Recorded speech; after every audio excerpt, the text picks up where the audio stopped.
क्या तुम्हें कभी ऐसा लगा है कि कोई तुम्हें बिना फोर्स किए अपनी बात मनवा लेता है, या फिर तुम खुद ही अपनी बात रिवील कर देते हो और बाद में रिग्रेट होता है? सच ये है, लोग रोज़ तुम्हारे दिमाग के साथ खेलते हैं और तुम्हें पता भी नहीं चलता। आज मैं तुम्हें 5 ऐसी पावरफुल डार्क साइकोलॉजी ट्रिक बताने वाला हूँ जो लोग डेली लाइफ में यूज़ करते हैं, फ्रेंड्स, रिश्तेदार, यहाँ तक कि स्ट्रेंजर भी। लेकिन ये वीडियो किसी को मैनिपुलेट करने के लिए नहीं है, ये तुम्हें स्मार्ट और अवेयर बनाने के लिए है, ताकि तुम किसी के कंट्रोल में ना हो बल्कि खुद कंट्रोल में रहो। पहला ट्रिक है साइलेंस पावर।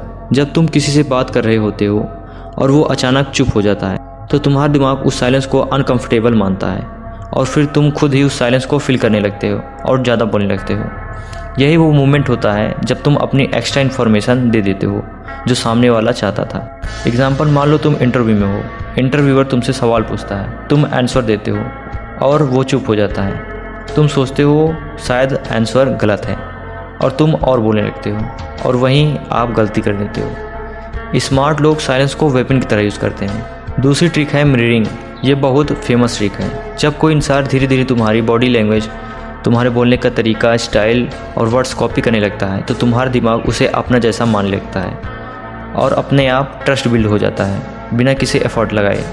एग्जाम्पल, अगर तुम स्लोली बोलते हो और सामने वाला भी वैसे बोलने लगे, या तुम हाथ से गेस्चर करते हो और वो भी वैसा करने लगे, तो वो तुम्हें इंसान अपने आप पसंद आने लगता है। इस ट्रिक को स्मार्ट पीपल और कम्युनिकेटर बहुत यूज़ करते हैं। तीसरी ट्रिक है स्कैरसिटी इफेक्ट। जब कोई चीज़ रेयर या लिमिटेड दिखती है तो हमारा दिमाग उसे ज़्यादा वैल्यूबल मानता है, इवन अगर वो उतनी खास भी ना हो।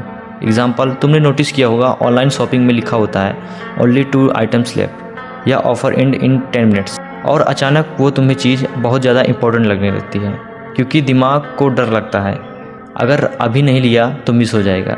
यही फियर और मिसिंग आउट तुम्हें जल्दी डिसीजन लेने पर मजबूर कर देता है। चौथी ट्रिक है गिल्ट ट्रैप।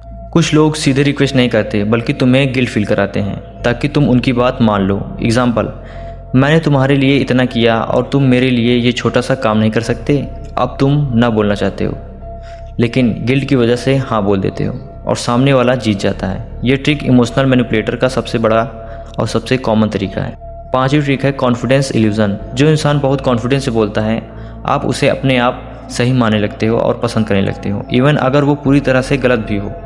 एग्जाम्पल, क्लास में या सोशल मीडिया पर जो सबसे कंफर्टेबल बोलता है या कॉन्फिडेंटली बोलता है, लोग उसी को फॉलो करने लगते हैं, न कि उस इंसान को जो सही बोल रहा है लेकिन अनश्योर लग रहा है। कॉन्फिडेंस ट्रुथ से ज़्यादा पावरफुल दिखता है। अब सोचो ये ट्रिक्स तुम पर कितनी बार यूज़ हुई होंगी और तुम्हें पता भी नहीं होगा, लेकिन अब तुम अवेयर हो। अब कोई तुम्हें आसानी से कंट्रोल नहीं कर सकता, और अगर तुम इन चीज़ों को सही तरीके से यूज़ करते हो तो तुम अपनी कम्युनिकेशन और कॉन्फिडेंस को नेक्स्ट लेवल पर ले जा सकते हो।